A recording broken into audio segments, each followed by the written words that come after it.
Rak jeter, danes edina rakava bolezen, ki je še vedno v porastu.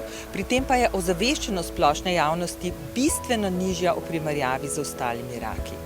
To je najbolj smrtonosen rak, ki ga lahko preprečimo, ki ga lahko tudi zgodaj odkrijemo, saj zelo dobro poznamo dejavnike tveganja za njegov nastanek, ki jih tudi dobro obvladujemo, kot na primer hepatitisa B in C, debelost ali prekomerno uživanje alkohola.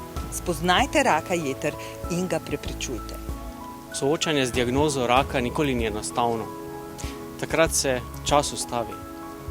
V Evropi večina pacientov, ki jih odkrijemo z rakom na jetrih, odkrijemo prepozno.